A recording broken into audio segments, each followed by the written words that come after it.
like to call the Common Council September 19th, 5:30 meeting to order. If we could please stand for the Pledge of Allegiance. Pledge allegiance to the flag of the United States of America and to the republic for which it stands, one nation, under God, indivisible, with liberty and justice for all. Roll call, please. Bruce Lechner. Here. Tim Sharota. Here. Gary Payson Jr. Here. Ron Dunwoody is absent. Scott McClory. Here. Ken Meinel. Here. Carol Young. Here. Next, we have public comment. Anybody here for public comment tonight? No public comment? We'll move on to the consent agenda. We have the council meeting minutes of September 6, 2022. They were in everybody's packet. Do we have a motion? I'll make a motion to approve the council meeting minutes from 9/6/22. We have a motion. Do we have a second? I'll second. We have a motion and 2 seconds. Any questions or discussion? Changes? All those in favor? Aye. Opposed? Meeting minutes of September 6, 2022 pass. Next, we have bills payable. Consideration recommendation to pay $3,909,122.21. Do we have a motion? I'll make a motion to pay our bills. We have a motion to pay the bills. Do we I'll have a second. We have a motion and a second. Any questions or discussion on your bills in the packet? Roll call, please. Scott McClory. Yes. Gary Payson Jr. Yes. Tim Sharota. Yes. Carol Young. Yes. Ken Meinel. Yes. Motion passed to pay the bills. Next, we have a presentation from Amber Duwiski, CPA Manager, Clifton Larson Allen LLP, an overview of the 2021 audit. Welcome. If you want to come up to the podium and speak into the microphone, please. So, Is it on or, oh, yes, Yep. it is. Perfect. So, as mentioned, my name is Amber Jariski with CLA, formerly Shank. I know I've never presented to the council here before.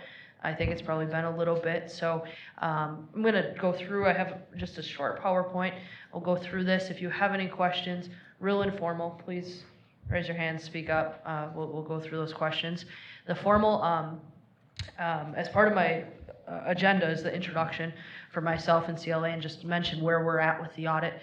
You will be getting a finalized signed copy here in the next, it's just going through quality review, which it makes sure that all the standards are followed and all those kinds of things. So that'll be coming. A little bit of a delay this year with the transition. We wanted to really make sure, as you've gotten more complex with your debt borrowings and capital projects and things like that, we've spent, both myself, Corey, her team, have done a good job of trying to go through that and make sure that everything's properly classified. So I didn't want to rush that, so that's why we're a little late. Normally we're in May, so I just want to make sure we touch on that.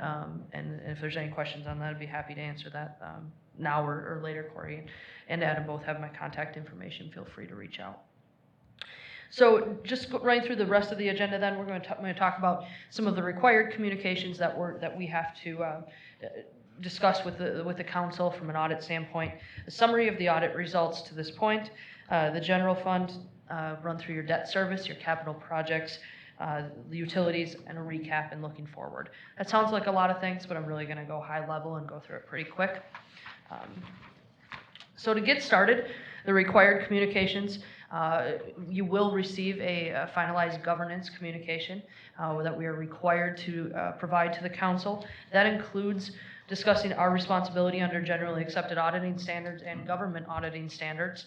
Our primary responsibility is to issue an opinion on the financial statements, meaning are they presented fairly in all material respects. We review the accounting internal controls. Both of those are done on a risk-based approach. We don't look at every transaction of the city, so know that there's some things that we do not look at. The internal controls, we determine, we talk with departments, we talk with finance director, administration, and determine where we find maybe a little bit more risky areas. But we do review all of the internal controls of the city as a whole, and we would provide any recommendations or observations that we would find to be discussed. There are some things that are verbally discussed and suggestions that are taken and implemented right away, but some of the bigger, more material items is what we're required to disclose. We express an opinion on the financial statements. We do not express an opinion on the internal controls. The planned scope and timing of the audit, obviously, we run an interim fieldwork and then a final fieldwork. So our interim fieldwork is primarily the internal control review and doing our walkthroughs and really understanding the city and the processes as a whole. Our final fieldwork is running through the balance sheet, going through all of your operations, looking through budget to actual, all of those types of things. And that's really kind of how the process works. And then we leave and we do report prep, review, and all of those types of things, make sure that things are looking as they should. Significant accounting policies, those will be outlined in note 1 of your financial statements. So when you receive those, you can look at those. But those are really, how do you handle cash? How do you handle your capital assets? What's your threshold? Your accounts receivable, your long-term debt, just explains those from a required disclosure standpoint. Excuse me. Unusual transactions, there were no unusual transactions noted throughout the audit. Corrected and uncorrected misstatements, there's going to be a list within that governance communication. There's quite a few journal entries that we do for the city, and that's something that we've worked with Corey and Jesse now here within the last couple of months to go through those journal entries, determine what the city is able to kind of work to improve to record, and some of them, a lot of them are just reclassifying entries to get them for reporting purposes in the right areas, and that's something that we're working together to improve on. But you will see that list. Some of them are generalized, meaning record capital asset additions and things like that, reclassifying entries, so you're not going to see the full laundry list of entries. They'll be more generalized in that regard. But if you want a full list of that, that is something Corey, Jesse, or myself would be able to provide, and would be able to answer any questions on those. The summary of the audit results. So the required communications talks about what our responsibility is. Management's responsibility is for the preparation and fair presentation of the financial statements. Jesse and Adam, they'll review the financial statements, approve them before they are issued. So that is part of management, but our job is to issue an opinion. So the financial statements, we will be issuing an unmodified clean opinion, which is the best opinion we can provide from an audit standpoint. The internal control over financial reporting. So again, we do not issue an opinion on the internal controls, but we would have to disclose any non-compliance and any findings that we found. There was no non-compliance. There's 2 findings that we provide: the adjustments to the financial records, which is what I mentioned before with the corrected misstatements, and then the preparation of the financial report, meaning we prepare the financial statements and all of its disclosures. Very common for a city your size, with the number of GASB standards and the disclosures. It's very uncommon to have clients prepare their own financial statements nowadays. So that's just us. We have to disclose that we've prepared that. There will be also a management letter that will be included, and that will include a comment about journal entry approvals and review. So currently the journal entry process is maybe a little bit one-sided. There's not necessarily a formal review all the time over them before they're posted, more so maybe a little bit after. And some of that process is some things that we're working through to fine-tune and correct. So you will see a comment in there just to clean some of that up, to get your financial reporting a little bit more accurate on a monthly basis on the front end versus after the audit.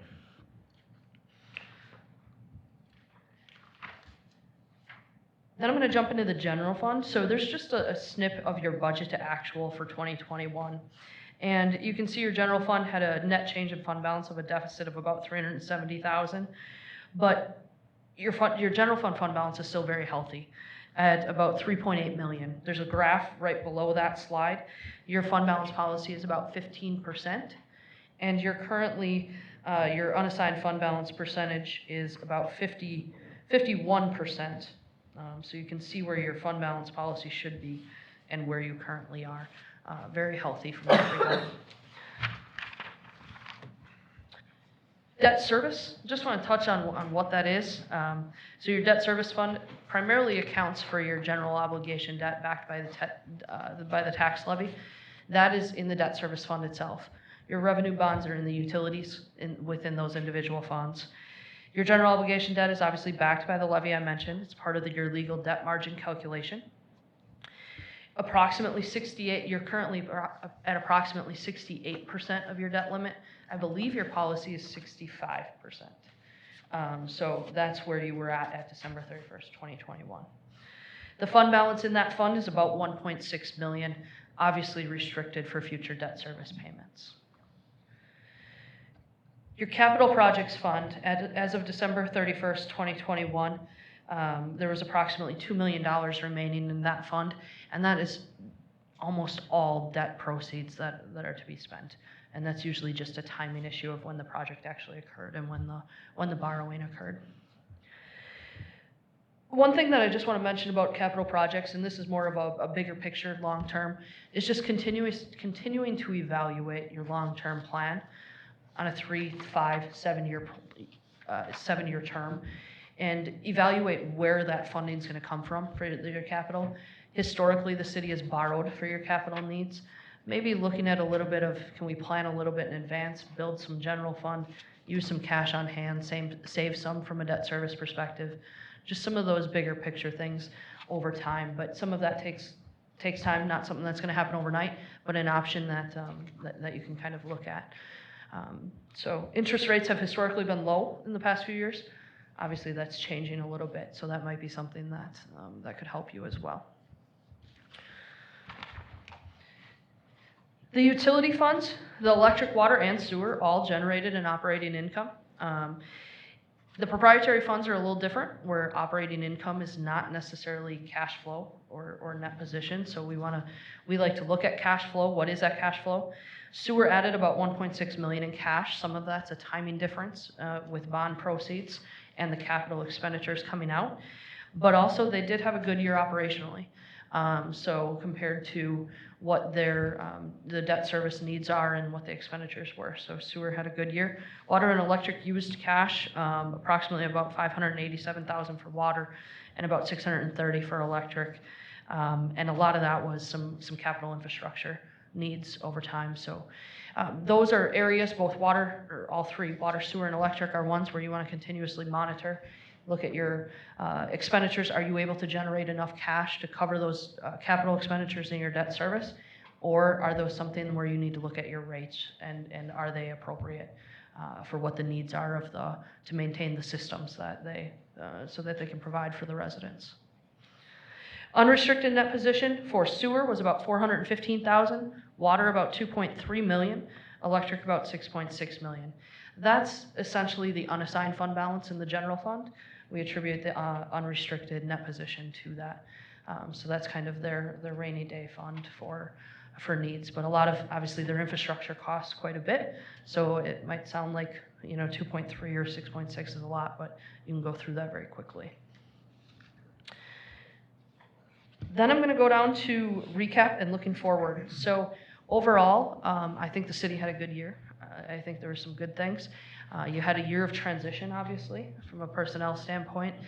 So that makes things obviously a little bit more challenging sometimes. But I think you were in good shape before, and now you can kind of continue to build off of some of those things. So as I mentioned, Corey and I think we talk about weekly, go through some questions and things like that, make sure we're on the same page and getting some of that stuff on the front end. So we're trying to make sure that transition happens and make some of those process type improvements, both from a personnel and a technology standpoint, kind of can happen. So that's been good. As I mentioned, the management letter, the journal entry approval, just kind of looking at what your internal processes currently were and what maybe they should be, and how you can improve some of those going forward. And the same thing with updating financial policies and procedures. This is something that we've been communicating with clients all over, especially with all the additional federal funding through the ARPA funds, to make sure that your policies and procedures are up to date. as we found just a lot of them have been a little bit outdated. Technology's changed. COVID taught us a lot, from a remote standpoint, and the technology and personnel have changed in a lot of instances. So making sure that that's up to the city's vision and where you want to go and fits that. Any questions? I've always been concerned about the debt limit, and I saw in your report that we're at 68%. How does that put us in line with other municipalities of our size? So I think municipalities of your size has a challenge when it comes to that debt limit because of the levy limits and the restrictions. So I think you've historically been a little bit right about there or a little bit below, but that's where I think we talk about looking at some of those other options with capital improvements where you've historically borrowed for capital. Is there a way to kind of change? We need to purchase vehicles. Is there a way that we can build up cash in our capital projects or vehicle replacement to be able to use cash on hand to pay for those versus borrowing and doing those types of things? We're just a little bit, right now values are high, so those debt limits have increased because the values are higher. When the values start to come down, we don't know when that'll be, or when they stay stagnant, we're not sure. But I think a lot of that just kind of thinks bigger picture, longer term. How can you change that? How can you pay down more debt? Corey and I have talked too recently about making sure that your general obligation debt, that most of that is on your tax levy, because otherwise your operations are paying for that, and you're pulling that then out of your general fund levy too, and you're not maybe able to make maybe there's a situation where you could make some extra payments, or you could refinance and restructure some of that as well. But some of that comes back to what's the vision, what's the foundation of where you want to go, and then how do you make the decisions to get there? We had a capital improvement fund for buying vehicles here in the city for years, and I think, correct me if I'm wrong, 4 years ago it ran out of money, and then we started buying them on the debt service. So I'd be all for going back to that, but it didn't work once, so I'm not confident it'd work again. Where would the debt limit be when the red flags are starting to pop up? Are we getting close to that, or? I don't think you're close to it. You have I believe it was about 15 million in cap that you have available. Obviously, if you think about a street project, say you're doing a street project and say it's about $1.5–2 million, and say you're at your debt limit, say your debt limit's about 5 million, I'd start to get a little bit worried there. You don't have a lot of flexibility. You have about 15 million right now. That's going to take a while, and remember, you're continuously paying on that debt too, and you might have, what we've seen in a lot of communities is they have a lot of bigger payments coming up in the next, say, 5 years. I don't remember exactly how your structure is, but that could be a situation too where you're going to kind of fall off from that. But I think looking at kind of maybe looking back to your point about the vehicle replacement, how did that happen? And then how can we make changes to not have that happen again? And some of that goes, I just talked to Corey today about, that you talk about the capital plan, focusing really on what the needs are versus the wants, and really focusing on where those funding sources are going to come from. Donations, borrowing, cash on hand. And I think there has to be a fair combination of all three. I think, that you're not going to have one or the other, but how do you balance that? And then how do you prioritize the needs across the departments?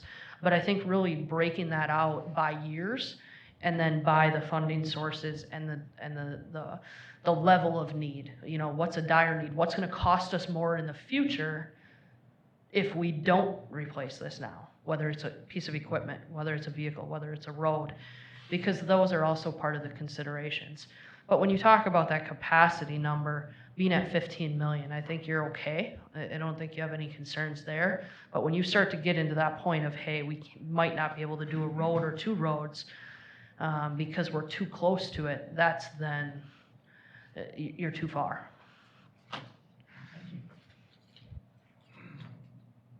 Any other questions for Amber? I just want to say thank you for saying needs versus wants. I know everybody here is tired of hearing me talk about it, but we need to be paying attention to the needs versus the wants, because this is other people's money. Yeah, it's definitely a balance. You guys are in some tough shoes.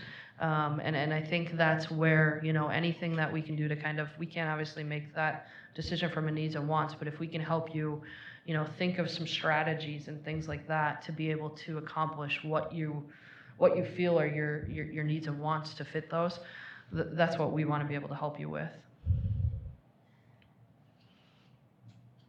Any other questions? Thank you, Amber. Excellent. If there's ever any questions, Adam and Corey both have my contact information. Feel free to reach out. So, thank you. Thank you.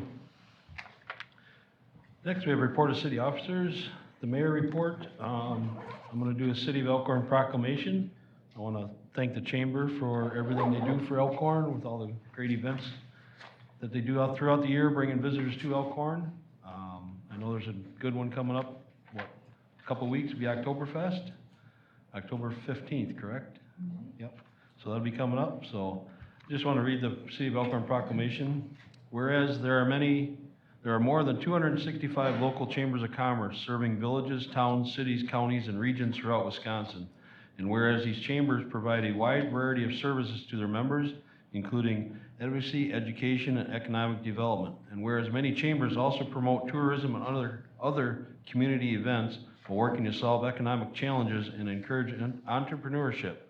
And whereas our chambers of commerce are critical community partners and problem solvers with a unique ability to work with stakeholders from both the private and public sectors. And whereas as our local businesses face unprecedented challenges stemming from the COVID-19 pandemic, our chambers of commerce and the essential work they do for our communities have never been more important.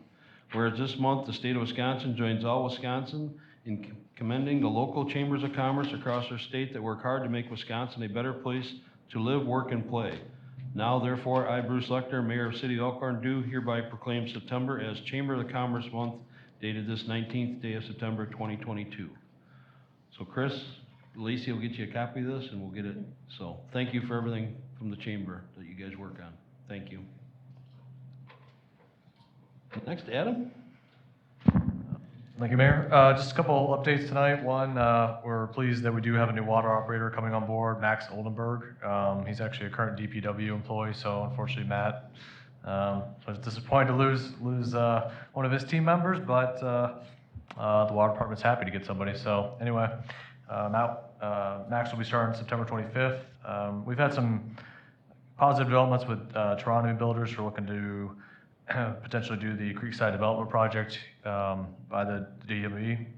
They submitted a rezoning request and a application to amend the comp plan last week. So that's encouraging. That'll be heard by the Planning Commission on November 3rd because there's a 30-day notice period that's mandated by the state code. We also just got the report back from TESCA on their initial review, and we've already had some subsequent conversations with, or I should say we had already met with Tronomy just to kind of give them a preview of what those comments were going to be, and I know they revised their proposed site plan to provide a little more connectivity, so which TESCA liked according to what I heard today. So, and I don't want to steal the chamber's thunder, so I'm not going to talk about the shared grant writer position because I learned my lesson last time. So. Lacey and the mayor, as well as Alderman Dunwoody, requested that we change the November meeting from the Monday, November 7th, so it's going to be moved to actually Wednesday, just so that they can do the election here on Tuesday. And lastly, I just want to thank Corey and Jesse for all their work so far on the audit. As Amber alluded to, I know Corey has Amber on speed dial and has been talking to her daily with questions, which has been great. I mean, to make sure that we're being as accurate as possible. And it's also not only are Corey and Jesse, important, but everybody in the office in terms of from payroll to utility billing. They're all very, very diligent, from Lisa to Justine and Terry.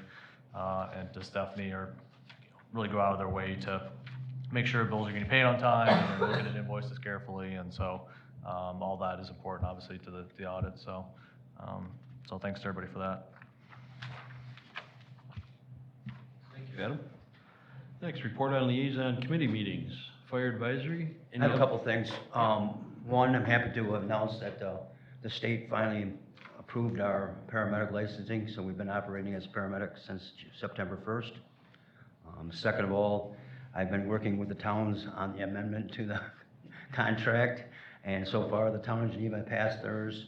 It's on the agenda for Lafayette on Wednesday, and I'm not sure where Sugar Creek is. I'm going to a meeting tonight and we'll find out. But, so we're working on that and moving forward. Thanks. Thank you, Rod. Library?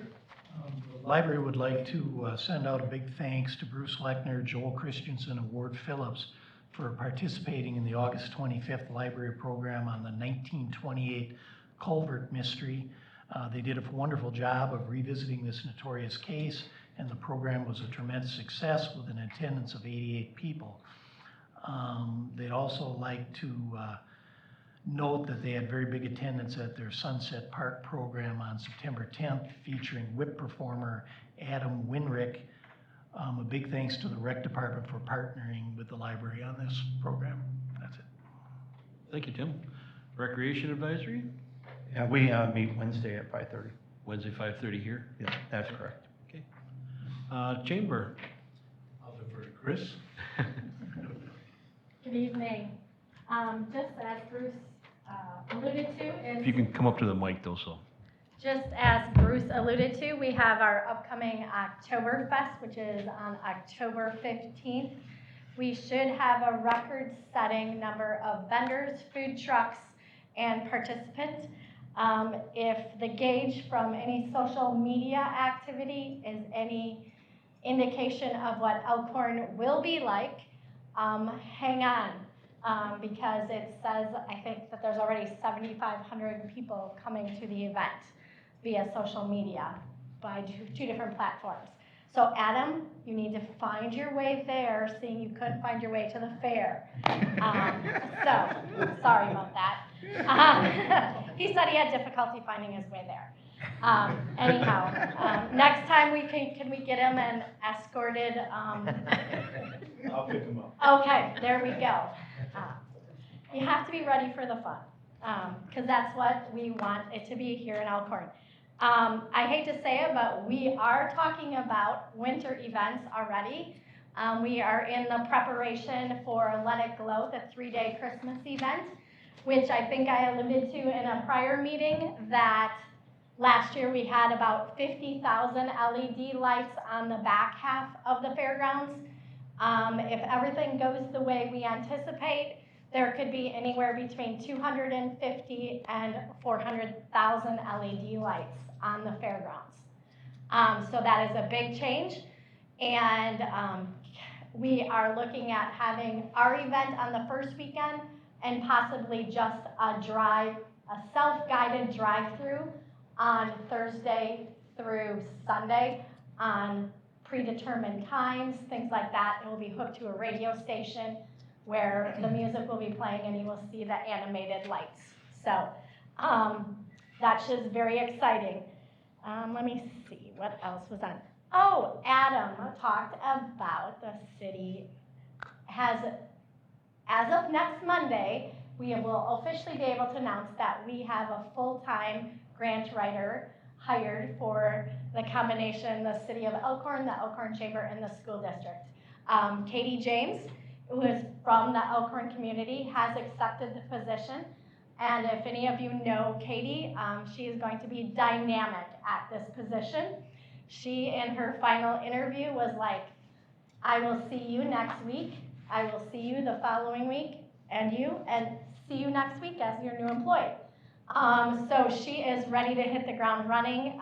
She has a list. She emailed me today of grants that she wants to work on for the chamber, and she's working on the next grants already that she wants to meet with Adam and the school district. So I have a lot of faith in Katie that she will try to exceed the bar that has been set in front of her for Wapaka County. There is no doubt we give her 12 months and we give her the tools and she will exceed that for us. So we look forward to that. And again, if you have any questions ever of the chamber, and once again, I have to appreciate or thank Captain Brandel for reaching out and talking about all the events upcoming because his schedule gets crazy. And Matt, we will be on talking about Oktoberfest and all the participation that happens between the entities that are here. It would not be such a great place to do these events at. So thank you again. Thank you, Chris. You gonna steal our thunder next time, Adam? Nope. Would have learned that from me. Next, we have new business. First, we have discussion and possible decision regarding the proposed development agreement with Belinsky Homes for construction of Harvest Point Villa condominium. Yep, you have anything to add? No, other than to say, this has been vetted by Ward's office, and we've certainly had extensive discussions with John Donovan and his team over Belinsky, so I think we are ready to roll. Ready to move forward if we get a motion to approve. I'll make a motion to approve. We have a motion, do we have a second? I'll second. We have a motion and a second, do we have any questions or discussion? Yeah, I do. Whose district is this in? Is this yours? Most of Harvest Point, I think, is in District 4. Am I correct? Yeah, so I'm guessing it's almost all mine, unless it's, I don't think there's any part of, every once in a while there's like a little piece that's cut out of it, but yeah, I would say the lion's share is in District 4. Okay. And your perspective, any issues from your district? No, I mean, there's, like Adam said, it's been vetted by the staff and they're in favor of it, so I don't have any immediate blowback. Okay. Just want to make sure, because you're the one that lives there. I appreciate you, sir. So any other further discussion? Roll call, please. Ken Minell, Yes. Carol Young, Yes. Scott McClory, Yes. Tim Sharota, Yes. Gary Payson Jr. Yes. Motion passed for the development agreement for the Harvest Point Villas condominiums. Next, discussion and possible decision regarding request from Belinsky Homes to release letter of credit in amount of $121,721.58 for site work for the Harvest Point South subdivision. Anything to add on that, Adam? Or- I'm going to defer to the alderman to my left, who's obviously got a question, so. That was quick. Reading through your notes, just want to make sure that all the work is done before we release this money. I know Matt and I have been working on a project out by us to make sure all the work gets done before money is released. So I would say anything that we do here tonight is contingent on 100% satisfaction before any money is released. I could just say that I know the sidewalks are done, most of the grass is in, there's a few spots where the grass is not taken. I'll let Mike actually, I'll defer to Mike on this one. Yeah, so we did take a look. They had just freshly planted some of the spots, so those haven't come in yet. And there's one area that was a little sparse, so actually settled a little bit. The grass came in nice, but kind of settled, so there's a little minor bits of work, which is in the response to you. I would say it hasn't grown yet. So. Well, I just know out by me where we haven't grown yet, and here we are a year later still talking about haven't grown yet, and I got less hair, and Matt's is turning gray. So I'm just concerned about that. So as an engineer's standpoint, you're satisfied with what they've done, or? It's been seeded, but it hasn't grown yet, so Can't. they didn't actually let us know when they were doing the work, so. Sure, John, you can come up to the podium or desk, as long as the speaker is.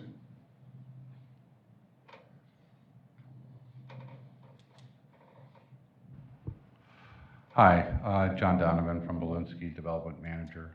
I know the work has been completed. I know the grass has not grown. We still have in one of the locations a house that we're building, so we haven't completely left the site. We have one house left, and there'll be landscaping done there probably in the next 30 days or so. I will make sure that our main landscaper actually is in Elkhorn, that does most of our landscaping for all of our developments. I will make sure that he gets over there and starts watering the grass areas that have been seeded so that we can get some growth. But, I mean, if there's a way of recommending 99% of it being released and $1,000 held until it's completed, all it is grass. And some dirt, some topsoil where it's already set, so. And Fair the grass is cheap, it's the people doing it and getting it done. I just wanna make sure that the city's not left holding the bag because of some of the other things I've dealt with in my year and a half here, that's all. I just wanna make sure that we're not left holding the bag, that's all. Well, you have my word. I'd love Okay. to be able to prove it. So I'll leave it up to you. Thank you. Thank you, John. Do we have a motion? I'll make a motion to approve as long as all the other punch list items are completed. We have a motion, do we have a second? Second. We have a motion and a second. Do you want to, should we clarify the punch? Yeah, we need to know what the punch list is if we're going to make that the motion. So we have grass seed, some dirt, finish a sidewalk where there's a house currently being completed. Nope, sidewalks are done. we're not, Sidewalks are all done. including the one by the house that was just being done, I thought. Yes. That's done, okay. Yeah. So we have Sidewalks. the grass seed, Topsoil some and additional seed. topsoil. Topsoil. Is that it? Topsoil and seed? Labor. I would call it restoration. And the restoration, so that's my motion. Which would include seed and fertilizer. And watering it and getting it to Correct. where there's grass. So, we're talking about topsoil and the maintenance personnel necessary in order to make sure that it comes to fruition. That is correct. Okay. Can we release an amount until, Release 98% in my motion. Not 99, not 97. so we get, Do I have concerns about this? You want to check with me? just one second. Okay, I just wanted to make sure before I voted that I met your threshold. So his motion is 98% of the $121,721.58 could be released. Yes. Okay, now, who had the second on I amend my second to that? Okay, reflect that. amend your second, okay. John, go ahead. Yeah, would it just be easiest just to reference the letter dated September 14th that all issues and all items need to be done on the conclusion and recommendation part of the letter? It would be easiest. I don't have that letter in front of me. Is that, I'll just It was defer. part of the agenda packet, so. I'm sure I do. This is the agenda packet. It's Do you agree with that? Yeah, it's actually, like John has mentioned, the locations are actually shown, and I have a map that shows the 4 locations that we're talking about and what would be recommended to do on these. So the letter would be more detailed than even what we've talked about here. Yeah, for instance. To Mr. Donovan's point, if that's the case, Yes. then I don't know why we wouldn't do it that way. It's very clear and concise, that's why I would recommend it. Thank you for that. I agree. I'll amend my motion to reference the letter. 98%? Dated September 14th at 98%. It doesn't have a dollar amount put to it, the letter, the memo that he's referring to, so just so you know. It does have it, It does not. does not. But you're saying 98% could be released. Correct, of the 121,721.58, if that's the right one I'm looking at. If that's okay. Second. Tim will amend his second. Can I just get some clarification on what this first and second is? So are you saying you want us to release 98% of it and then release the remaining 2% once they get everything completed? Or are you saying release the 98% once they've completed? 98% now, Okay, the just want to make balance, sure. with, in good faith of everything Okay. else. Okay. Very good. Any other questions or discussion? Roll call, please. Gary Payson Jr., Yes. Tim Sharota, Yes. Scott McClory, Yes. Ken Minell, Yes. Carol Young. Yes. Motion passed for the release, 98% now and 2% after all the site work is totally completed. Next, we have discussion and possible decision regarding the Elkhorn Motor Condominium Plat, 1503 North Country Club Parkway. That all came through, Came through planning, yeah. yep, there's a recommendation from Plan Commission to send here to approve. Do we have a motion? I would so move. We have a motion, do we have a second? I'll second. We have a motion and a second. Any questions or discussion? I know the applicants are here if we have any. Roll call, please. Ken Minell, Yes. Carol Young, Yes. Gary Payson Jr., Yes. Tim Sharota, Yes. Scott McClory. Yes. Motion passed on the Elkhorn Motor Condominium Plat, 1503 North Country Club Parkway. Next, discussion and possible decision regarding a proposed ordinance number 22-08, an ordinance amending the Elkhorn Municipal Code at section 13.2.130 to regulate the replacement of lead and galvanized water service lines. This one where we can skip the first reading? You should be able to, correct? No reason in our code that you can't do that unless there's some practical reason about this particular ordinance. We don't have to, it doesn't have to be published, no. Yeah, I want to make a motion to waive the first reading. We have a motion to waive the first reading, ordinance number 22-08. Do we have a second? I'll second. We have a motion and a second. Any questions or discussion? All those in favor? Aye. Opposed? Motion passed for waiving the first reading, ordinance number 22-08. Do we have a motion to pass this ordinance then? Yes, I'll make a motion to approve the ordinance. We have a motion to approve ordinance number 22-08. Do we have a second? I'll second. We have a motion and a second. Any questions or discussion? All those in favor? Aye. Opposed? Motion passed for ordinance number 22-08. Discussion and possible decision on authorizing the removal of the no parking zones on South Washington Street and Spencer Street. These come into, Sure. So we looked at this, we were looking at creating a no parking zone on Deer Road, so while doing that, we looked at all of our no parking zones that we already had in the city, and just went through, wanted to update them and make sure that there's still a need for them. So starting with the South Washington Street, which is up on the screen there, that was the whole east side, the whole east side of that street, from Geneva all the way down to, I believe it's Frank is the next street. Rockwell, sorry, I don't know the streets yet, still learning. That was all a no parking zone.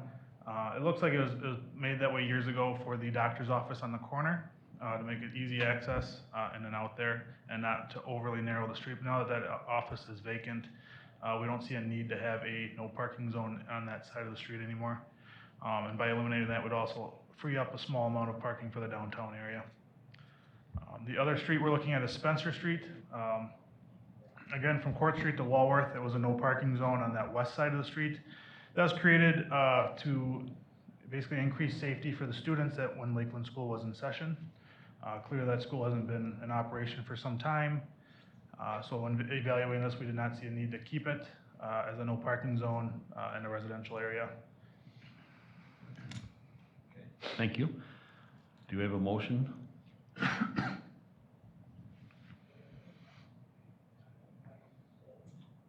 Would you like to make a motion? I move we authorize the removal of the no parking zones on South Washington Street and Spencer Street.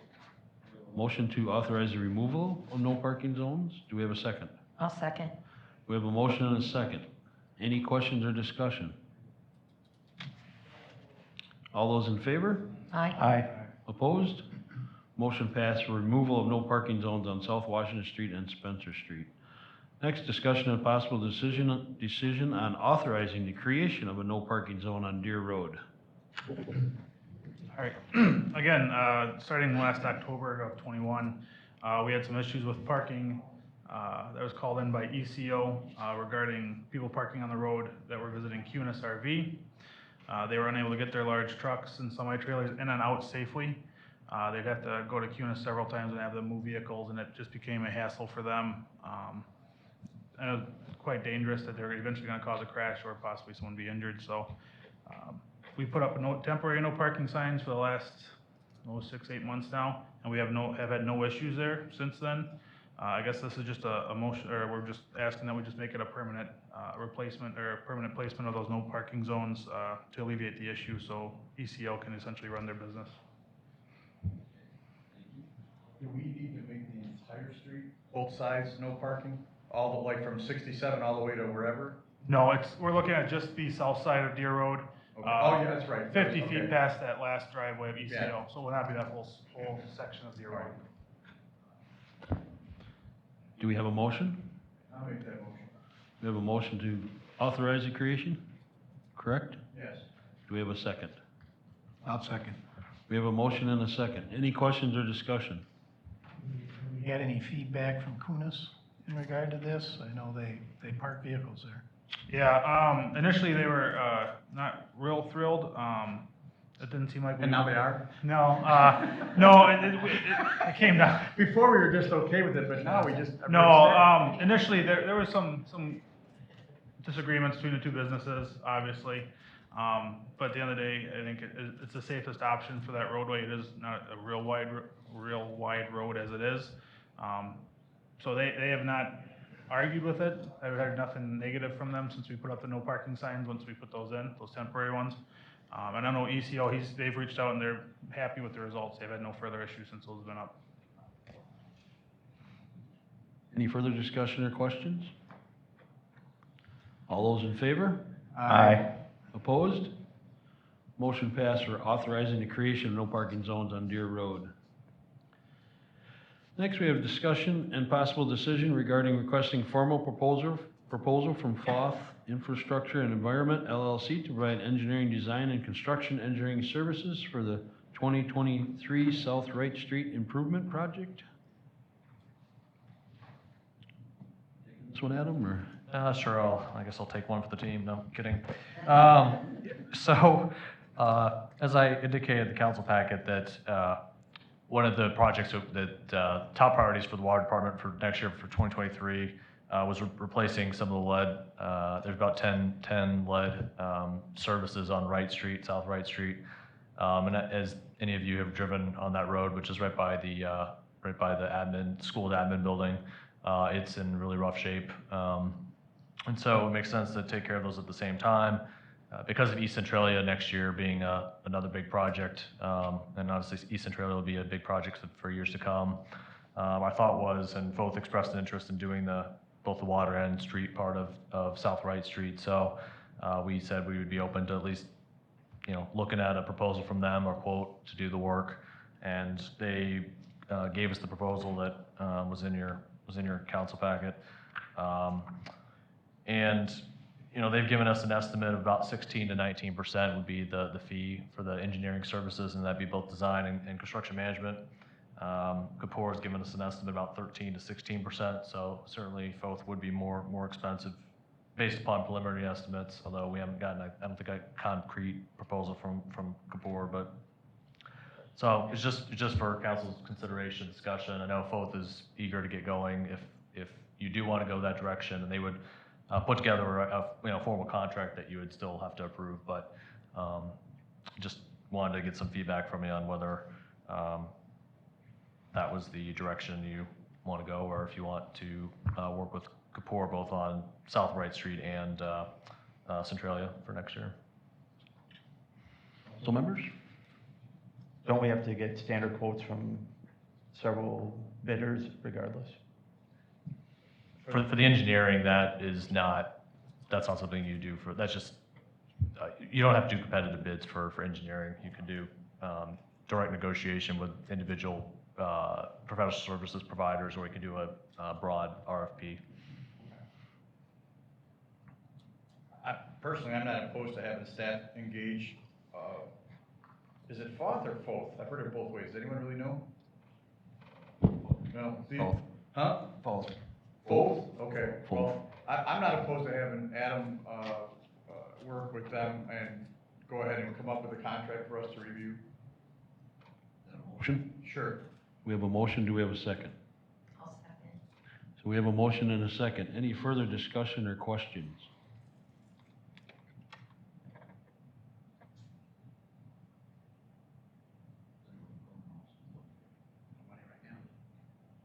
All those in favor? Aye. Opposed? Motion passed for Adam to move forward with both. Next, discussion and possible decision regarding issuing requests for proposals for city engineering services.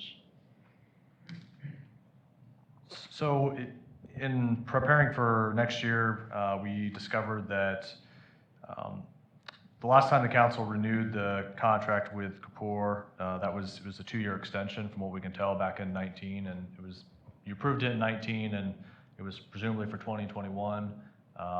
So from what we can tell, no one unfortunately has a copy of that contract because it may have just been a, council approval to extend the existing contract, but there may not have actually been a written contract.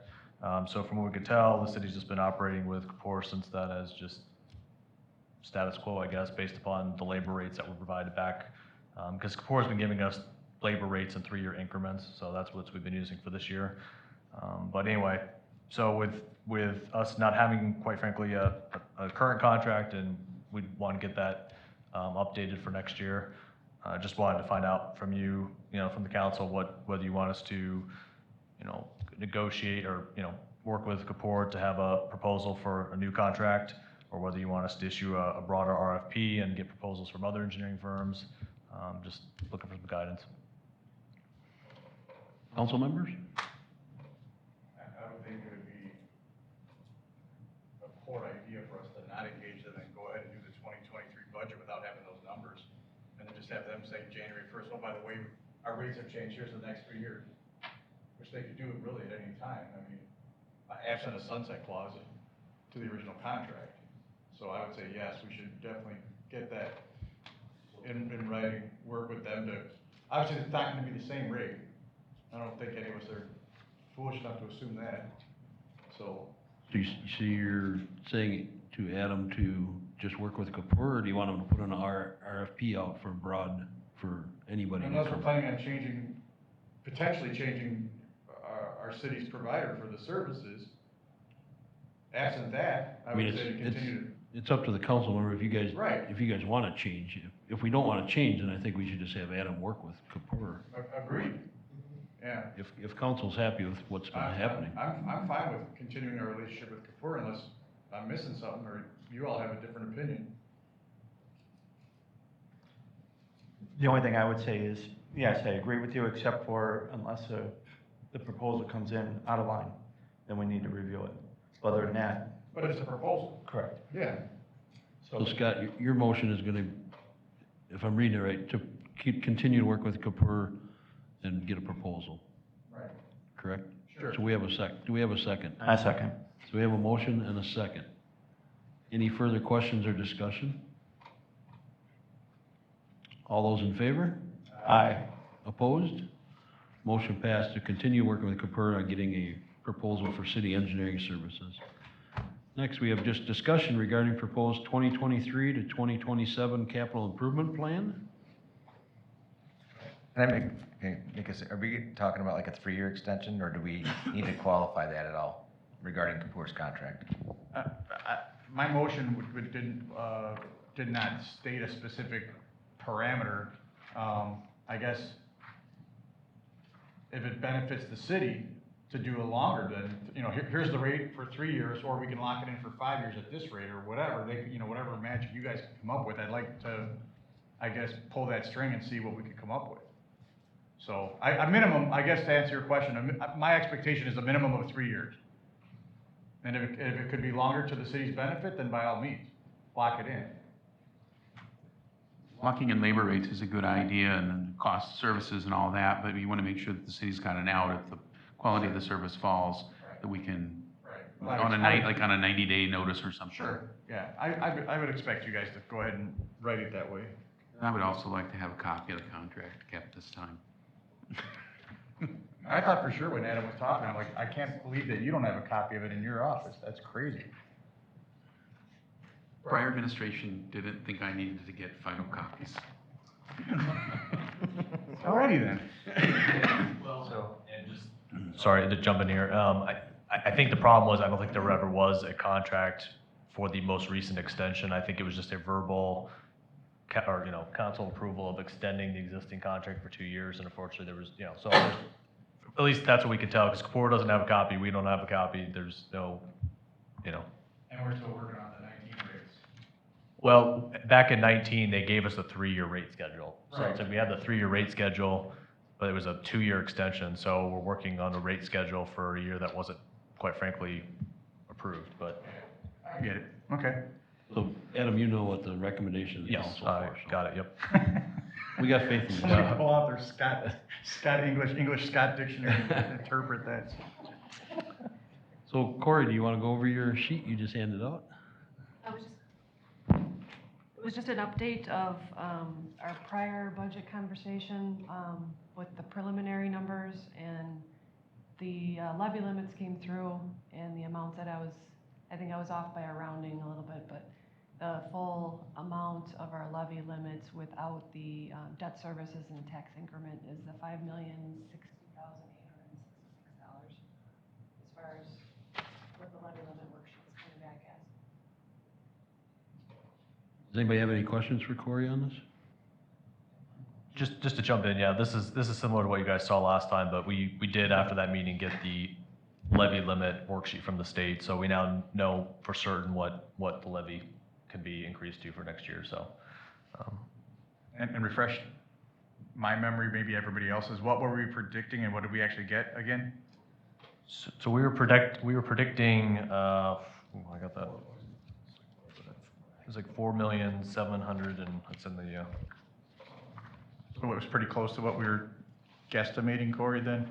I think it was, what my calculation was, what I was guessing it was gonna be was this number. Oh, okay, But what good. we were using, what we thought with the net new construction, it was less. I think it was like 4.7 something, I agree. I don't have that in front of me, but the 300 and some thousand more than. So if I'm reading this correctly, our projected mill rate is gone down slightly per 1,000 from 22 to 23. that is correct, yes. Okay. Now, the downside is, according to the assessor, the average value has gone up, so, and Corey's got that on her sheet, so you can kind of see, what the average price, the average home value in the city is and what the impact would be on your taxes. Any other questions or discussion? And I guess the only thing I just would add is that, you heard the auditor earlier, Amber, talk about, the need to try to save for the future to reduce our debt. And obviously, I'm not a fan of debt. So in fact, when I first started here, I said, why is the city, using debt to cover all, long-term CIP expenses? And then I learned all the details of the levy limit and realized why that was happening. So the challenge is, you can see from our budget, I mean, we don't have a lot of wiggle room. If you look at the levy, and if you look at our total levy, you're looking at a 4.7% increase, and that includes the debt. If you look at just the levy without the debt service and increment, it's 8.2% is what's proposed, which, as we know from inflation, this year inflation was 8%, so we're sort of right on with inflation. And so it's, I mean, don't get me wrong, I'd love to find out a way to certainly try to reduce the amount we have to borrow, and that's why one of our, when we found out we did have a little bit more capacity than our original proposal was for the budget, that's why we are trying to offload some of the debt we can. We don't want to have to finance anything that we don't absolutely have to, but it's just the challenge that we just don't have a lot of extra leeway, so. Any other questions or discussion on the capital improvement plan? Moving on to discussion regarding proposed 2023 budget.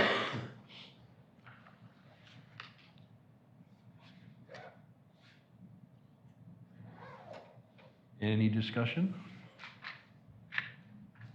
Everybody's seen it? Any questions? Okay, do I have a motion to adjourn? I'll make that motion to adjourn. We have a motion, do we have a second? Is that okay with Scott? Scott says yes. A motion and a second, all those in favor? Aye. Opposed? Meeting adjourned, thank you, everyone. Is that okay?